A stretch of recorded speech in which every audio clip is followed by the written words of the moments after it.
Web series story expert presence the society. ये society अब अपने पहले इलेक्शन की तरफ बढ़ रही है। एक मेयर और 4 काउंसिल मेंबर्स का इलेक्शन होना है, पर इनमें से बहुतों को मेयर और काउंसिल मेंबर्स की ड्यूटीज़ भी नहीं पता।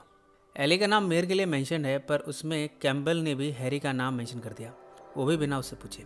कुछ स्टूडेंट्स तो बस शौकियाना तौर पर ही इलेक्शन में खड़े हो रहे हैं। ये हमारी सोसाइटी में उन लोगों को रेफ़र करता है जिनमें राजनीति की जानकारी नहीं होती, वो तो बस पावर पाना चाहते हैं और उसके लिए इलेक्शन लड़ते हैं। विल ने अकेले में एली से अपने प्यार का इजहार किया।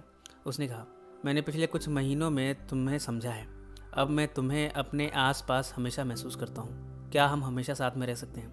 एली तो बचपन से विल को पसंद करती है, उसने भी विल के प्यार को कबूल किया और अब दोनों साथ हैं। हैरी तो अब इलेक्शन नहीं लड़ना चाहता, पर कैम्बल ने उसे याद दिलाया, जब तुम पहले स्कूल के प्रेसिडेंट बने थे तुम्हारे पास कितनी पावर थी, तुम जो चाहे कर लेते थे, कोई तुम्हें हाथ भी नहीं लगा सकता था। इन सब बातों को सुनकर हैरी ने भी अब इलेक्शन लड़ने का मन बना लिया है। अगली सुबह एली को यह महसूस होने लगा है कि उसने शायद कैली और विल के बीच में इंट्रूजन किया, इसलिए उसने विल से कहा कि वो इस रिश्ते के लिए तैयार नहीं है और उससे ब्रेकअप कर लिया। लूक और क्लार्क भी मेयर के इलेक्शन में लड़ना चाहते हैं। एली ने उन्हें समझाया, तुम लोगों का काम प्रोटेक्शन करना है, अगर तुम ही गवर्नमेंट चलाओगे और प्रोटेक्शन भी करोगे तब पब्लिक तुम्हें एक्सेप्ट नहीं करेगी। अपना नाम इलेक्शन से वापस ले लो। लूक और क्लार्क ने इसका विरोध किया, पर एली ने इनकी नहीं सुनी। एल से अब ये गिल्ट बर्दाश्त नहीं हो रहा कि उसने इतने सारे लोगों को पॉइजन दिया। चाहे ये सब गलती से हुआ, पर फिर भी उसने इस बात को एली के सामने कन्फेस किया कि वो अपने आप को मारना चाहती थी। उसने कहा, कैम्बल हमेशा मुझे मारता था, बेड पर भी मेरे साथ वायलेंट हो जाता था। उससे छुटकारा पाने के लिए मैंने पाई में पॉइजन मिलाया, पर वो कॉमन एरिया में कैम्बल ले गया। उस समय उसे भी नहीं पता था, पर अब वो बाहर सबसे बता सकता है मुझे क्या करना चाहिए। एली ने उसकी सिचुएशन को समझा। उसने पहले तो उसे डांटा, फिर कहा कि इस मामले को भूल जाते हैं। तुम्हें अगर ट्रायल पर डाला गया तो सब तुम्हें ही कसूरवार समझेंगे, तुमने जानबूझकर ये सब नहीं किया। एल को एली ने कमरे में रखा है। कैम्बल जब उसे मिलने पहुंचा तब ल्यूक और एली ने उसे मिलने नहीं दिया। कैम्बल ने धमकी दी कि जब हैरी मेयर बनेगा तब वो इन सब का बदला लेगा। अब जब फूड की प्रॉब्लम आने वाली है, कुछ लोगों की टीम बनाई गई है जो जंगल में जाकर खेत के लायक ज़मीन ढूंढेंगे। ये रिस्क का काम है, जानवरों का खतरा है, पर जिन लोगों ने वॉलंटरीली ये रिस्क उठाया है उनके सम्मान में सभा रखी गई है। कईयों ने रोते हुए उन्हें बेस्ट ऑफ लक कहा। एली ने भी इन्हें धन्यवाद दिया उम्मीदों को जिंदा रखने के लिए। ग्रिस भी जा रहा है, पर तभी सैम उसके पास आया। उसने कहा, मैं मानता हूँ कि चीज़ें कॉम्प्लिकेट हो गई, बेका से मेरा रिश्ता नहीं है, मैंने तुम्हें धोखा नहीं दिया, पर अब तुम हम सब के लिए इतने बड़े मिशन पर जा रहे हो तो मैं तुम्हारे लिए प्रे करता रहूँगा। ग्रिस ने भी उसकी भावनाओं की कदर की। सैम ने उसे एक बुक भी दी है, जब वो रात को अकेले में होगा तो इसे पढ़ सकता है। इसके बाद ग्रिस ने अपना बैग उठाया जिसमें कई दिनों का खाना है। इसके साथ ही वो अब जंगल की तरफ निकल पड़े हैं। जब ये सब जा रहे थे तब कुछ ने पटाखे फोड़े, एक ने ढोल बजाया। सबको इनसे आस है कि ये किसी को भी भूखे नहीं मरने देंगे। अब चर्च में सब इकट्ठा हुए हैं। जो भी कैंडिडेट इलेक्शन में खड़ा हुआ है अपने लिए वोट मांगते हुए अपना प्रपोजल रख सकता है। वो बता सकता है कि वो इलेक्शन जीतने पर इस सोसाइटी को क्या दे सकता है। हैरी ने अपना प्रपोजल रखा कि वो किसी को भी निराश नहीं होने देगा, सबको समानता का अधिकार देगा। जब एली की बारी आई तब उसने भी अपनी बात रखी।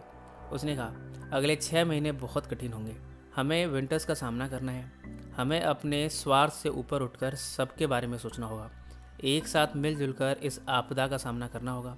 एक टीम खेती के लिए ज़मीन ढूंढने निकल पड़ी है। हम उम्मीद करते हैं कि हमें उनसे खुशखबरी हाथ लगेगी।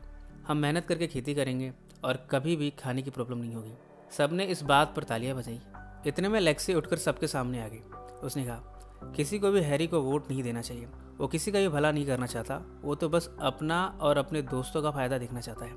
जिसने कभी स्कूल में तुम सबको टाइम नहीं दिया, अपने अमीरी में डूबा रहा, अपने आप को राजकुमार समझता रहा, वो भला आप सबका क्या भला करेगा। और जहाँ तक बात है एली की, तो वो खुद के रूल्स बनाती है, कभी भी किसी को अरेस्ट करवा देती है। मुझे जहर देने के लिए झूठे केस में फंसाया गया, इसके बॉडीगार्ड्स ने मेरे साथ बदतमीजी की। क्या एक औरत के साथ ऐसी बदतमीजी होनी चाहिए? और तो और इसने एल को अरेस्ट करके रखा है, वो भी किस जुर्म में किसी को नहीं पता। उसके इस भाषण से काफ़ी स्टूडेंट्स ने सहमति दिखाई। अब सबको लगने लगा है कि लेक्सी इस इलेक्शन को जीत सकती है। इसी नोट पर कहानी का ये हिस्सा समाप्त हो गया और अब इस कहानी का अंतिम हिस्सा। स्टूडेंट्स की टीम जंगल में आग जलाकर बैठी है, ये विचार कर रही है कि यहाँ खेती लायक ज़मीन कहीं मिल भी सकती है या नहीं। एक ने आइडिया दिया, क्यों ना हम इसी जगह झाड़ियों को काट कर, कुछ पेड़ों को काट कर खेती करें। पर अब सर्दियाँ आ चुकी हैं, इस मौसम में ये सब करना इतना आसान नहीं। स्टूडेंट्स में धीरे धीरे विरोध पनपने लगा है। कईयों की कंप्लेन है कि पिछले 172 दिनों से वो गार्बेज हटाने का, सफाई का काम कर रहे हैं और एक दिन काम पर ना जाए तो उन्हें खाना नहीं मिलता। एली ने लेक्सी को समझाने की कोशिश की कि वो इलेक्शन से अपना नाम हटा ले। उसने कहा, तुम्हारा इरादा सिर्फ मुझे हराने का है। अगर तुम जीत भी गई तो किसी को कुछ भला नहीं करने वाली।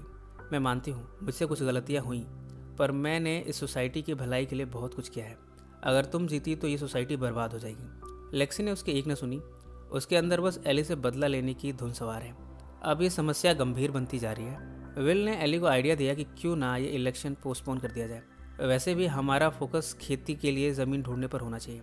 हैरी को यकीन है कि इलेक्शन वो हारने वाला है, लेक्सी जीतने वाली है। कैम्बेल ने कहा कि अगर हम पावर पा नहीं सकते तो छीन सकते हैं।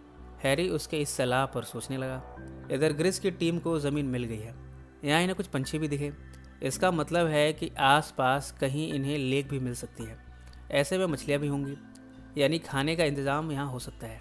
सब बड़े खुश हैं। हैरी की गर्लफ्रेंड को अपने फ़ोन में फ़ोटोज़ की कलेक्शन में एक फ़ोटो मिली है जिसमें कैसेंड्रा के पीछे एक बस ड्राइवर दिख रहा है। उसे इस पर शक हुआ। वो पहुंची एली के पास। उसने कहा, जिस दिन हम सब यहाँ फंसे उसके एक दिन पहले हैरी और मैं हैरी की माँ के पास उनके ऑफिस में गए थे। वो सैम के पिता रोजर्स के साथ मीटिंग में थी और साथ में ये बस ड्राइवर भी था। हैरी की माँ बस ड्राइवर से झगड़ रही थी। मैंने देखा कि मुझे वो बस ड्राइवर नहीं लगा। मुझे इस मीटिंग के कुछ नोट्स मिले जिसमें इस शख्स का नाम पिफर है और उसका स्कूल के पीछे के स्मेल में कुछ लेना देना है। सैम ने कहा, मुझे भी एक कॉन्ट्रैक्ट और कुछ लेटर्स मिले थे। कैम्बेल ने इसे डिस्ट्रॉय करने को कहा था, पर मैंने इनकी कुछ फोटोग्राफ्स ली थी। ये $1.5 मिलियन का कॉन्ट्रैक्ट था इस स्मेल से छुटकारा पाने के लिए। मेरे पिता की तरफ से लेटर्स भी है जिसमें उन्होंने इसे पे करने से मना कर दिया था। सबने इस फोटो को देखा। एली ने कहा, इसका मतलब ये हुआ कि हमारे पेरेंट्स ही उस स्मेल के लिए रिस्पॉन्सिबल हैं। उन्होंने पैसे बनाने के लिए वो सब कुछ किया और साथ में उस ड्राइवर की हेल्प ली। पर एक बात समझ में नहीं आती, एक बस 2 पैरेलल यूनिवर्स में कैसे ट्रेवल कर सकती है। इस बात का किसी के पास कोई जवाब नहीं, पर एली ने कहा, हो सकता है हमारे पेरेंट्स ने पैसे बनाने के लिए ये सब किया और उसकी सज़ा हमें मिल रही है। एक ने कहा, पर उन्हें भी सज़ा मिली है, वो भी हमसे दूर है। या फिर सिर्फ उन्हें सज़ा मिली है, वो सब मारे गए हों और हम बच गए हैं। इन सब में बेका अब एक बच्चे को जन्म देने जा रही है। हैरी और कैम्बेल ल्यूक, क्लार्क और जेसन को अपने पाले में मिलाने की कोशिश कर रहे हैं।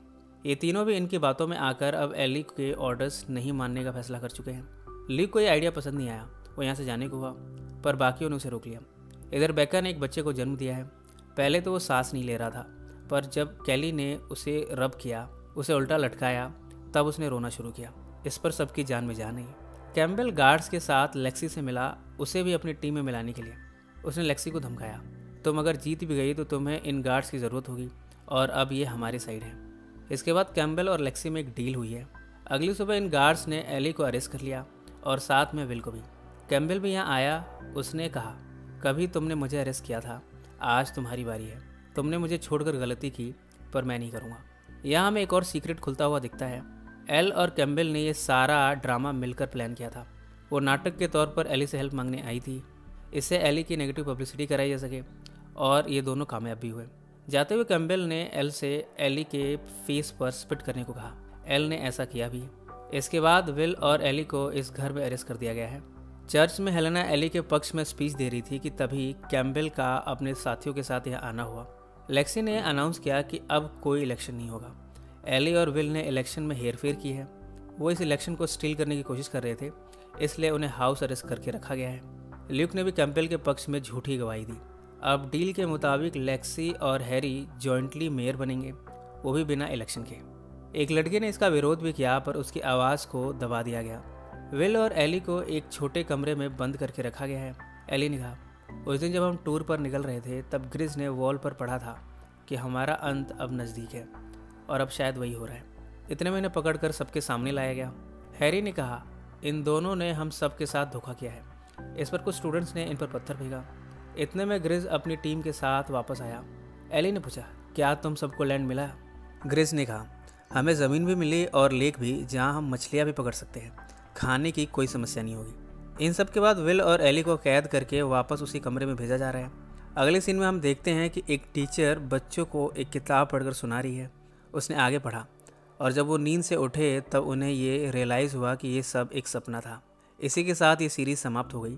इस कहानी में ड्रीम के माध्यम से मैनेजमेंट और उससे जुड़ी समस्याओं को चित्रित करने की कोशिश की गई है।